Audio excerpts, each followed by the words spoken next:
العديد من الاسماء. نفس الشيء بالنسبه لنادي الوداد، نادي الوداد اللي عطاه هو الاخر اسماء كبيره، اسماء عديده اتت فضاء البطوله الوطنيه وساهمت في تالق المنتخب الوطني المغربي على مختلف الوجهات في الحملات الجانبيه اللي كيعطيهم الان الوصول الى المرمى.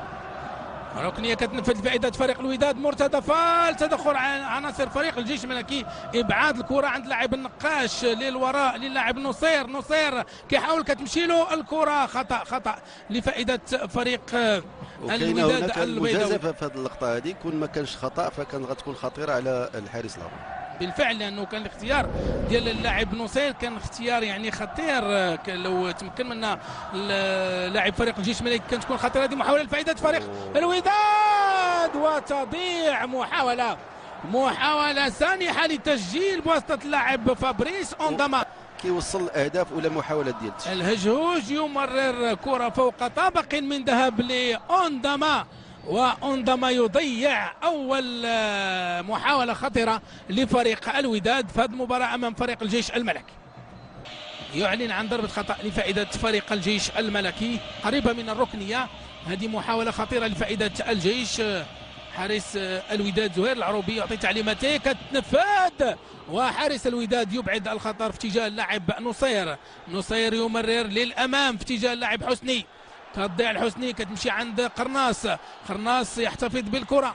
المحاوله لفائده فريق الجيش الملكي بعيده عن مرمى الحارس زهير العروبي. بدءا من فقروش، نظن ثلاثه العناصر اللي كانت سعيد فتاح والعمراني بالفعل. محاولة فريق الجيش الملكي كانت بوسط لاعب بن عريف من إنتاج مدرسة الجيش، الكرة عند عناصر فريق الوداد، عند لاعب يوسف رباح يحتفظ بالكرة للاعب نصير. هذه محاولة لفائدة فريق الوداد، ما كاينش تسلل وكان بإمكان رضا الهجوج يسجل الهدف الأول لفائدة فريق الوداد، لكن خبرة فكروش كانت حاضرة وأبعد الكرة في آخر لحظة. تهديد حقيقي لفريق الوداد، وعدم توازن ديال الدفاع مرة أخرى ديال فريق الجيش أملته بعض التغييرات ديال الأدوار ديال فريق الوداد. العمراني كان كيطالب المدافعين بالصعود. هذه محاولة أخرى لفائدة فريق الوداد، مرتدى فال، والكرة ركنية أخرى لفائدة فريق الوداد. العمراني كان كيطالب الأصدقاء ديالو المدافعين بالصعود في هذيك اللقطة، ولكن الثلاث مدافعين ما تبعوش وخلاو أنه واحد الكولوار خاوي كان غيستغلوا الهجوم. جوج ديال المحاولات خطيرة لفائدة فريق الوداد في ظرف دقيقة واحدة. النقاش يمرر، تدخل الحارس فقروش، كانت محاولة خطيرة لفائدة فريق الوداد. يعني الوداد بدا كي يظهر نواياه، بدات النوايا الهجومية لفريق الوداد كتظهر. فريق الجيش الملكي اللي كيف قلتي فؤاد هناك خلل على مستوى الدفاع، ربما يمكن يؤدي ثمنه فريق الجيش إلا ما تصلحش هذا الخلل. حتى في الكرة لاحظ هنايا، حتى في الكرة الثابتة فما كايناش حراسه المنطقه وما كايناش حراسه لاصقه. هذه محاوله خطيره اخرى لفائده فريق الوداد. يعني الوداد يطرق بقوه ابواب فريق الجيش الملكي. 4 ديال المحاولات لفريق الوداد اللي كيف قلتي زميل فؤاد ان هناك خلل على مستوى دفاع فريق الجيش الملكي اللي خصو يعني يتصلح في اقرب وقت، لان كنعرفوا الخبره ديال اونداما والخبره ديال الهجوج وكذلك ديال حسني يمكن على انهم يستغلوا الكرتي. كتضيع الكره لفريق الجيش الملكي، كتجعد لاعب حسني، محاوله في اتجاه اللاعب كردي، حمله بوسط اللاعب اسماعيل الحداد، تدخل دفاع فريق الجيش الملكي. اللاعب الياس الحداد، هذا لاعب اخر، الياس الحداد القادم من بلجيكا. نفذ ضربه مرمى لفائده فريق الجيش الملكي في اتجاه اللاعب العمري، كتعود لعناصر فريق الوداد. يوسف رباح يمرر، خطيرة لفائدة فريق الجيش الملكي. كان سوء تفاهم. مهدي النغمي في تنفيذ الركنية لفائدة فريق الجيش الملكي، كينفذ للاعب بن عريف كيسدد تسديدة قوية. هذه من بين اللحظات القوية في هذه المباراة، كانت تسديدة قوية للاعب بن عريف، وزهير العروبي في المكان المناسب يحول الكرة إلى الركنية بنفس الطريقة كتنفذ الركنية. اللاعب النغمي يمرر. الكثير من الأسماء فهي كانت كتأثر للجيش، دفاع الجيش، ولا كانوا أخطاء فربما غيتم تصحيحها مع مرور الدور. العمري للاعب العمراني، كيسترجع الكره العمراني، كتضيع له، كتمشي عند عناصر فريق الوداد، عند اللاعب الكارتي يمرر للاعب اسماعيل الحداد، تسديده قويه من اللاعب حسني، تدخل دفاع فريق الجيش الملكي، اللاعب السردي القرناص، كتمشي عند النقاش للاعب حسني يمرر تمريره ذكيه، هذه محاوله لفائده فريق الوداد، محاوله ضائعه لفائده الوداد، كانت هذه يعني محاولة بقليل من الحظ، كان بإمكان فريق الوداد أنه يسجل الهدف الأول بواسطة اللاعب رضا الهجهوج. نتابع المحاولة ديال فريق الوداد، ما كاينش تسلل ولكن الهجهوج يضيع، يعني في بروميير بوطو تكون خطيرة.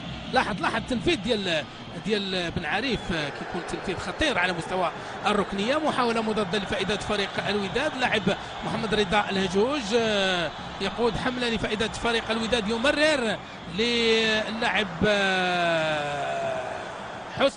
حسني للاعب اونداما بطريقه ذكيه وفقروش، وكان الحكم اعلن عن تسلل ديال اللاعب فابريس اونداما.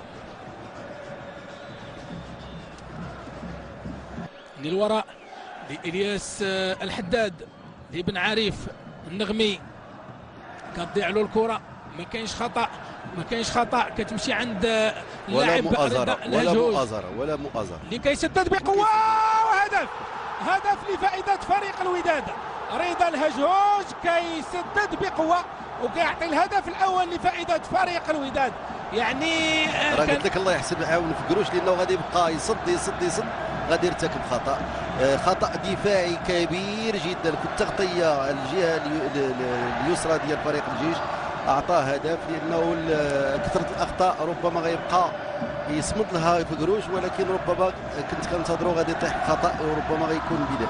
لكن حتى الطريقه اللي ضيع بها عميد الفريق المهدي النغمي الكره، والطريقه اللي دفاع فريق الجيش الملكي، لاحظ ان رضا الهجوج كان مع 4 ديال المدافعين، كيسدد بقوه وكيسجل الهدف الاول لفائده فريق الوداد في هذه المباراه اللي كتجمعوا فريق الجيش الملكي. بن عارف العمري لبن عارف للعمري، هذه محاوله لفريق الجيش الملكي. العمري يحتفظ بالكره، يمرر للاعب خبا عند النغمي، خبا يسدد، ما كاينش تسلل، كانت خطيره لفريق الجيش الملكي، ما كانش تسلل في الوقت لدفاع الوداد. اعتقد على ان اللاعب خبا في حاله تسلل. فابريس اونداما، وخطا لفائده الجيش الملكي عند اللاعب العمراني. الهجوج، هذه محاوله لفائده فريق الجيش الملكي بعيده. يتابع من زاويه اخرى محاوله فريق الجيش الملكي، ضربه مرمى زهير العروبي. الوداد كينفذ لوسط الميدان، اسماعيل الحداد في اتجاه اللاعب الكارتي يحتفظ بالكرة، امامه اللاعب فابريس اونداما للوراء للاعب حسني يحتفظ بالكرة، تمريرة ذكية في اتجاه اللاعب الحداد للاعب الكارتي يحتفظ بالكرة، تمريرة ذكية اللاعب الحداد، وفقروش في المكان المناسب في اتجاه فابريس عند نصير لفابريس، تبادل الكرة بطريقة جيدة من طرف عناصر فريق الوداد. فابريس ما كاينش تسلل، ولكن اللاعب نصير ما كانش في وضعية تسلل. لو رضا الهجوج ترك المبادرة للاعب نصير كانت تكون محاولة خطيرة. في الوقت اللي رضا الهجوج تمكن من الكرة يتدخل الحكم ليعلن عن تسلل. حتى الحملات المضاده ديال فريق الجيش الملكي ما كتمشيش بالسرعه المطلوبه، هذيك السرعه اللي مطلوبه في لو تايمينغ بالفعل ما كاينش حملات ما كتمشيش بالسرعه المطلوبه، وما كاينش يعني كثره اللاعبين باش ننفذوا هاد الحملات المضاده. تم بين الاحصائيات ديال كره القدم، من اصل 90 دقيقه اللي كتكون في كره القدم، فراه كتكون يلاه 60 دقيقه هي اللي كتلعب في المقابله، كيقطع فيها اللاعب ما بين 10 حتى ل 13 كيلومتر، كيكون فيها الفريكونس ماكسيمال وكتكون فيها لي فور موديل. هدف ثاني لفائده فريق الوداد. هدف ثاني لفائدة فريق الوداد. الكرتي يهز شباك فريق الجيش الملكي بهدف ثاني. الوداد نوم المباراة فؤاد، الوداد نوم المباراة، ويعني في المباراة أي لحظة كان فريق الوداد المباراة تراجع المستوى ديالها والايقاع ديالها، حتى بقينا كنقولوا بانه انت هدف ما غيتسجلش، جاء الهدف مباغت، كرة ثابتة، اخطاء دفاعية. حتى في الكره الثابته المدافعين ما داروش الحراسه اللاصقه وما داروش حراسه ديال المنطقه. اذا حتى الاستراتيجي والنيفو الاستراتيجي على مستوى الدفاع روما تبعه الخدمه بزاف في هذا الاتجاه. حتى يعني التقنيه ديال العناصر المتواجده في خط هجوم المنطقه اللي يسجل فيها الكارتي خص يكون فيها واحد، والا خص تكون رقابه لاصقه ديال الكارتي.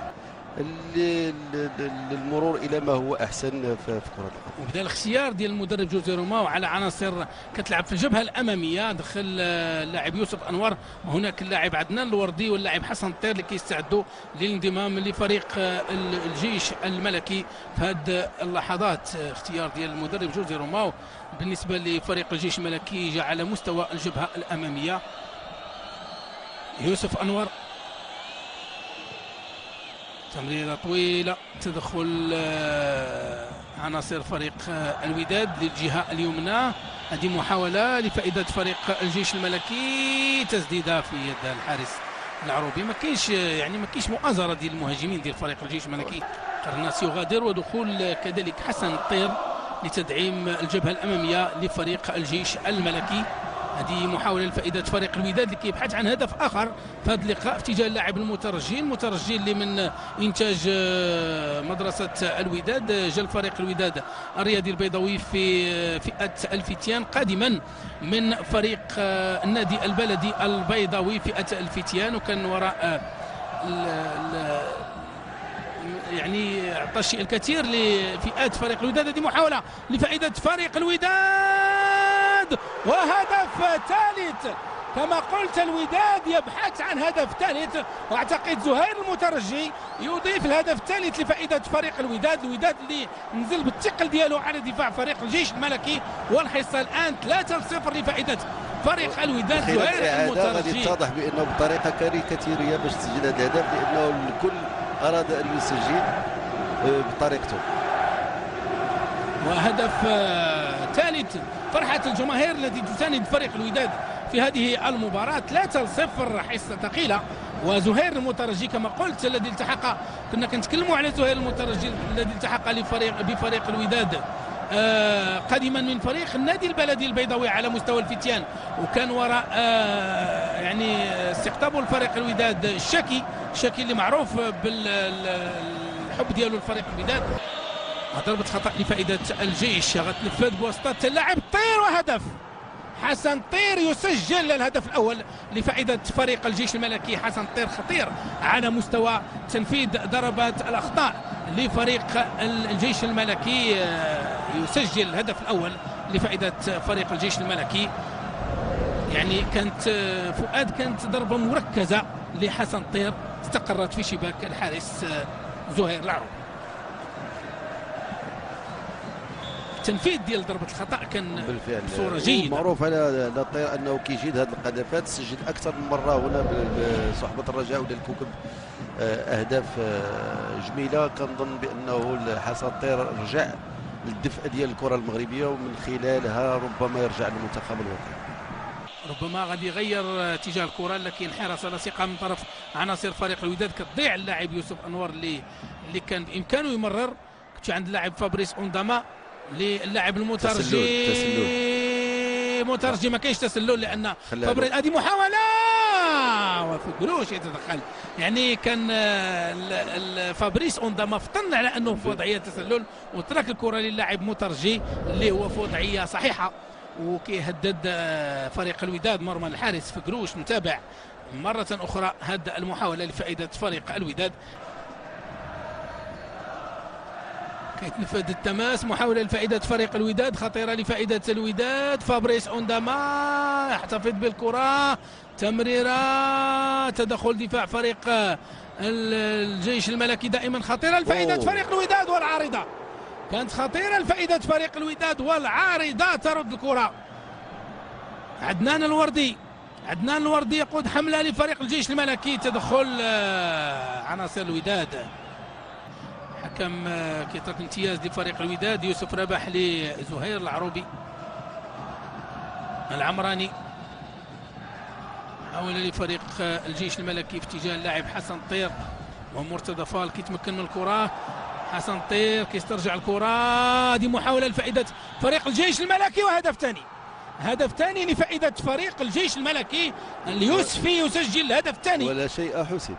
ولا شيء حسم، لأن هذا الهدف ربما يعطي معطيات أخرى.